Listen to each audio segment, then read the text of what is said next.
Legends of Ninjago, Book 1, Brotherhood, Chapter 15, Growth Spurt. Ragin umgugunshlie, irangjulki. Jay. Such a sweet little thing.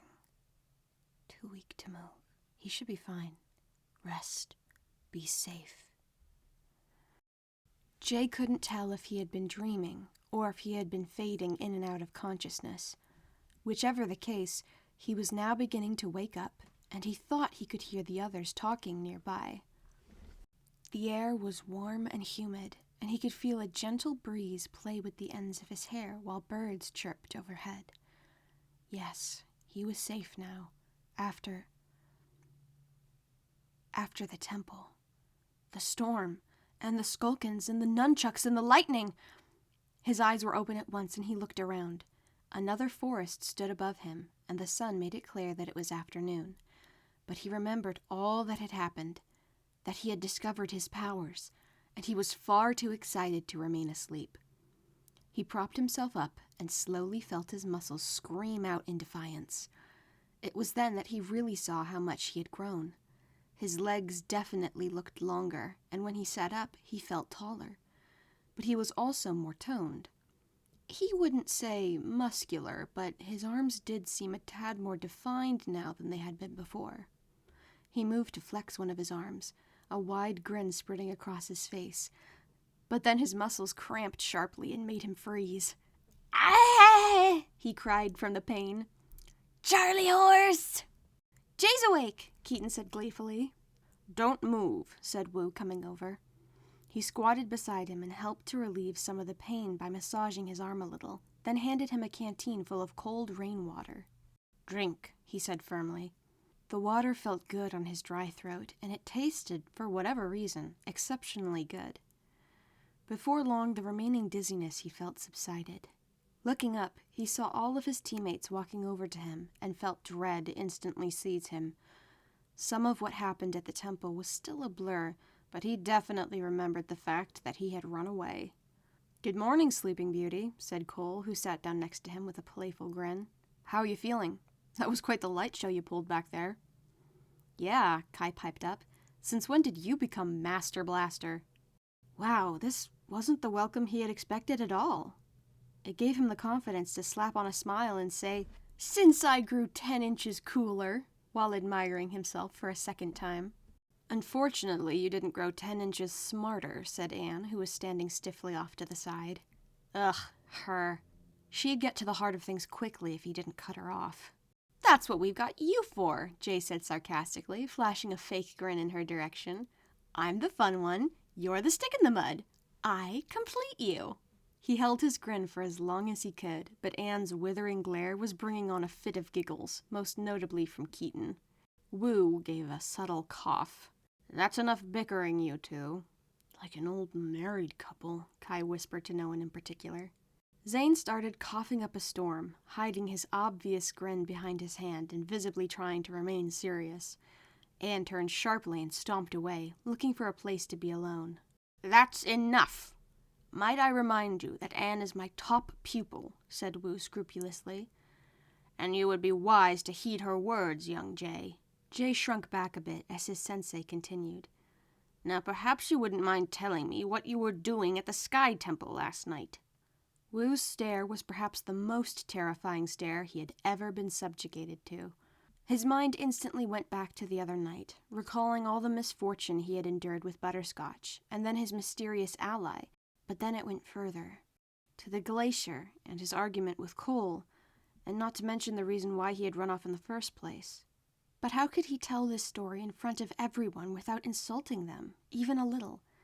He wasn't entirely comfortable opening up about his feelings either. Wu must have noticed Jay's troubled expression, and he told everyone to leave them for a moment. Slowly, they all moved toward the open fire and sat down to talk amongst themselves. Jay breathed in heavy breaths of shame before he began. I thought that you had made a mistake, Sensei. About me."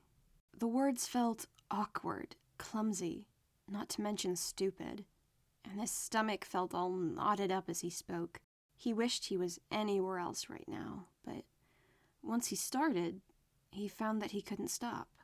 It just seemed like I was too different, and I hadn't used my powers before, but Cole, Kai, and Zane had, so I guess I was afraid of what would happen if I really wasn't the Master of Lightning. Wu listened intently and stroked his beard, deep in thought. So I decided to run away before anything else could happen. And then Butterscotch started running, and it was too dark, and then I got lost, and then he was going way too fast now. He wasn't crying. He had slightly more dignity than that. But he did feel that if he didn't stop soon, the sobbing just might start. However, right when he felt his eyes start to grow wet, Wu stopped him instead. "I'm sorry," he said, raising a hand in silence. "I should have been more vigilant with you." Wu closed his eyes and turned away slightly as he spoke. "I'm sure that must have been a difficult night." Jay looked up at his sensei, not knowing what to think. They hadn't had a personal moment like this since the day they met. "But I hope the events of yesterday cleared away many of your concerns?" Jay nodded slightly. He supposed that was true, at least a little, but he had already blabbed too much. Perhaps he'd better just keep nodding and have the conversation over and done with. Then Wu frowned. "And you happened to find yourself at the Sky Temple the next morning, did you?" "Well, yes and no." He was more collected now and began to explain more thoroughly. "You see, something scared Butterscotch and she went nuts. We were lost and running through the woods crazy fast. And then I got hit by something and I fell, and the next thing I remember, I was waking up near the base of the mountain." Wu's brow furrowed even deeper with concern. "Was there someone else there?" he asked. Jay strained to remember. "Yes," he said slowly. "At least I think so. When I woke up, there was a bandage on my nose and footprints on the ground." His head began to feel tight with pain, and he reached up to grab his throbbing temples. "What's wrong?" Wu asked as he reached for Jay's head as well. "A headache," Jay replied. "Just a headache." "Perhaps you should lay down." A sound suddenly floated through Jay's brain as if it had come from a dream. Keker Tulihi? Jay whispered. "What?" said Wu, suddenly sounding very alarmed. "What did you say?" Jay looked up. I'm not sure. I think I heard someone say it. Or maybe it was just a dream. It sounded like gibberish." Wu regained his composure quickly and looked very stoic as he sat in silence for a moment or two. "Perhaps it was just a dream. Nothing to be concerned over. Rest now." Jay watched his teacher get up and walk over to a small grove of trees where he began to, Jay assumed, meditate. The interaction left a queasy feeling in his stomach, though, and he would not soon forget it. Evening came faster than expected, and Jay remained on his mat all throughout dinner. He hadn't felt up to standing since he woke up, not that Wu would let him anyway, but he found it very nice to not help with setting up camp for once. They talked about the mission and where they were going next, but mostly they talked about Jay and the strange events up on the mountain. No one could make sense of it, not even Wu. He seemed very quiet during the discussion and stared often into the fire. After their supper, to commemorate the securing of 3 of the weapons, Wu revealed that he had dessert for tonight. He said that the next leg of the journey would be the most difficult, so to keep their spirits high, he had planned this little treat. Anne and Kai said they didn't want any, but everyone else had a fantastic time eating their mochi and chatting. But by now, Jay wasn't really listening to the conversation. There was a part of him that was still extremely anxious to see what his new body and powers could do, and before long, an idea began to float around in his head. Eventually, everyone rolled up in their blankets and went to sleep. Everyone but Jay, who was lying on his mat, impatiently wriggling his leg while his heart thrummed. He wasn't going to try running away again, but he did want some privacy, so he only moved when he was sure that no one else was conscious. Getting up on longer legs was much more difficult than Jay had imagined, and he fell over almost instantly. His muscles also felt very sore and very tight, They would shake so badly that he was forced to lean on any nearby tree he could as he slowly made his way into the woods, tripping over stones and branches as he went, trying not to make a sound. Soon he found a small glade where moonlight poured down and covered every blade of grass in a thin veil of pale mist. Jay turned around and thought he could just make out the fire's glow through the trees. He wasn't too far away, and he wouldn't be gone long. Barefoot and shaky, he stepped out into the open expanse with childlike enthusiasm. The space seemed big enough for what he had in mind, and from the middle of the field, it looked even bigger. He decided to hold up his hands to chest level, standing tall. His powers were the first thing he wanted to try, so he sent out a silent call and waited. He listened for a sound, for a rumble of thunder overhead, or maybe just a spark. But to his dismay, nothing happened.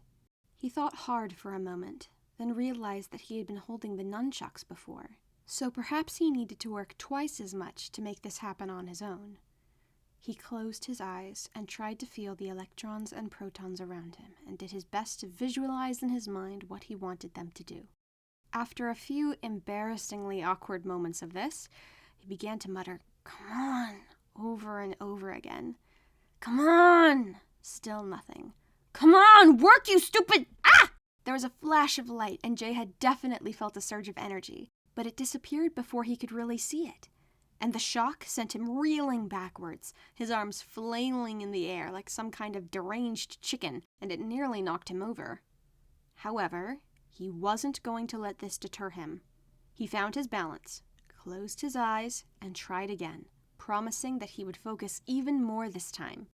Again, he tried to feel the electrons and protons, attempting to unbalance them, picturing a lightning bolt shooting from his hands. And, whoa!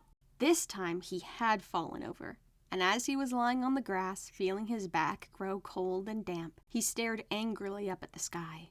He still wasn't going to give up. He could do this. He knew he could. He just needed to get up again and... You're overthinking it. Ah! Jay squealed as he fell over a second time, surprised by the sound of Cole's voice. He came over to him and offered Jay his hand. "Cole, how did you know? I'm not doing anything. Definitely not trying to use my powers." Jay's nervous laugh petered out quickly as Cole lifted him up from the dirty ground. When he was back on his feet, Cole said, "Yeah, right," and smiled at him like a big brother to his goofy younger sibling. Trying to think about our powers scientifically doesn't always work. There's a lot more to it than that. He widened his stance and closed his eyes. I remember when I first tried to use my powers. I thought that it must have something to do with tectonic plates or the Earth's core or something like that. It was a long time ago. But eventually I figured it out. There's a connection you have to make. You can't just tell it what to do. You have to listen to it. He raised his arms, and a large boulder erupted from the soil. Cole broke it up into 6 smaller rocks and sent each one flying across the field until it hit the ground again, about 20 yards away. Jay looked on and felt his chest tighten. Cole was already so good at using his powers, so much stronger and faster and braver.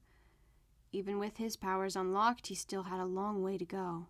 How long would it take for them to be evenly matched? He shoved the thought aside angrily. No, this time would be different.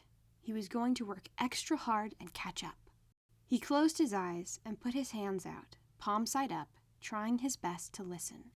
Whatever he was listening for, it wasn't very loud, but he remembered how it had sounded at the temple, and he tried his best to wait for it to come to him. Then, an idea hit him. The air of the storm that night was extremely talkative, for lack of a better word. Every aspect of the storm had been saying something. So then maybe his powers had more to do with the basic idea of weather than protons and electrons. Jay shifted his attention to the air around him, to the atmosphere, the wisps of cloud overhead, the waves of heat and cold colliding in and outside of his body. Zap! Jay opened his eyes quickly and saw bright blue tendrils of light wriggling all over his hands, some of which exploded into what looked like mini lightning bolts, shooting away from him and creating a semi-loud cracking sound. But the warmth and tingling sensation he felt was the best part of all. There was no way he could explain it except to say that it felt right. Whoa, Cole breathed as he stood and gaped at Jay's glowing hands. They both smiled, and Jay looked up at a tree a short distance away. He whipped out his right hand, attempting to shoot the tree with lightning, but the moment he did, the electricity sputtered out, leaving only faint sparks sailing to the ground and disappearing. "Aw, come on," Jay whined. "Ninjago City wasn't built in a day, you know," said Cole casually. "Yeah, but they were laying bricks every hour," Jay replied, still staring at the tree. He sighed. He knew what he had to ask, but it sure didn't taste good coming out of his mouth. "I know your powers are different, but do you think there's anything else you could show me?" Cole gave a half-smile. All the friction between them over the past couple of days seemed to disappear now under the moonlight. Jay thought about apologizing for his previous behavior, but then he changed his mind. "Maybe tomorrow," he said to himself. Tonight was going well, and he didn't want to spoil it by bringing up that old sore subject. He didn't want to think about it any more than he had to. The two of them continued to train for at least an hour under the cover of darkness, and Cole did his best to teach Jay everything he knew about his powers. Progress was slow, as one might expect, but by the end of it, Jay was able to summon and maintain the electricity around his hands for a decent amount of time, not to mention all of the discoveries they made about his new body. Before, Jay would have been lucky to lift maybe 70 pounds, but out in the glade, he found that moving a large log, easily over 100 pounds, was on par with picking up a grocery bag. Unfortunately, he shouldn't have tried to use his new muscles so soon, and woke up the next morning in quite a lot of pain. "You shouldn't have overworked yourself," said Anne in her usual flat voice. She was looking down at Jay disapprovingly as she packed his things for him. Jay sputtered and coughed a few times before saying, "What are you talking about? I was asleep last night." She looked dubiously at him. "In my bed! All night!" She didn't seem to buy it. Jay sighed and said, "Don't worry. I'll rest and be fighting fit in no time." "Yes, but in the meantime, you're dead weight. Remember how easily you and Kai got captured in the frozen wastelands? If you had any real training, you would have been able to take care of yourselves." She looked up at Sensei Wu, who was standing with the horses far off as she spoke that last part. "This isn't a game. I assume that your fearful behavior over the last few days showed that you had some sense in that thick skull of yours, but your new powers seem to have made you cocky." "I know this isn't a game," Jay said indignantly.